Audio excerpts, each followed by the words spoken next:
The Golden Glasses, by Sir Arthur Conan Doyle, The Return of Sherlock Holmes. Please share, comment, like or dislike, and subscribe to give us more energy and support us to do more content. I learned that my husband had these letters and decided to come to England to find him. I did not know exactly where he was and spent a long time looking for him. I finally found him at Yoxley Old Place. I then sent a man here. He was the first secretary my husband hired.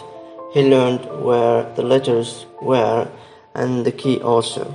But my husband fired him before he could steal them for me. This meant I had to come myself. I met Mr. Smith before I got here and didn't know at the time he worked here. I asked him for directions to Professor Coram's house. That explains what he said when he was dying. Holmes said, "Professor, it was she. He wanted to give the message to Professor about you." The killer was the woman he spoke to that morning. Now, the woman's face was whiter than before, and she looked ill. I didn't plan to kill Smith. It just happened. I used the knife because it was all I had to defend myself. I ran out of the room and lost my glasses. I couldn't see well and went down the wrong passage into this room. When my husband saw me, he was angry and afraid and said he was going to call the police. But he knew he couldn't do that. He didn't want the other revolutionaries to know where he lived. I needed to escape. He didn't want the other revolutionaries to know where he lived. I needed to escape to help Alexis, and my husband wanted me to leave because he was afraid of my friends. So this is how I became hidden in the secret place behind the bookshelves. My husband was the only person that knew about it. I was there for a long time. He gave me part of his meals and talked to me about how to live. We knew once the police finished their investigation, I could go. He promised to say nothing. The woman took out a large envelope from her dress and gave it to Holmes. "I must finish the story because I can't talk much longer," she said. "I trust you," she said, looking at Holmes. "Please give this to the Russian embassy in London. It will save Alexis. There is nothing more." "Stop her!"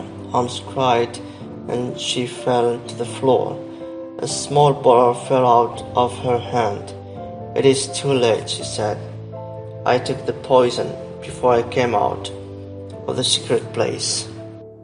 I couldn't have solved the case without the glasses." Holmes said once we were on the train back to London. It was very important. I knew the woman couldn't see very well, since there were no marks on the path of the garden. I knew she never left the house. Holmes continued.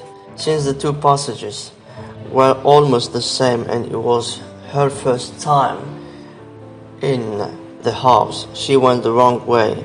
There is no door from the professor's room to the garden. This is why I thought she must still be in his room. But where? The floor looked strong, and I didn't see any hidden places under it. Then I looked at the bookshelves. Many old houses have hidden places there. There were books all over the floor except one place in front of one of the shelves. I also smoked those cigarettes, letting the ash fall to the floor in that place. When the woman came out to eat, she left places where she walked in the ash I had dropped. Then I knew she was there. By the time he finished, we had arrived in London. We left Hopkins on his way to Scotland Yard. "Goodbye, Mr. Hopkins," Holmes said. "We have another place to go before home. We have some important papers to take to the Russian embassy."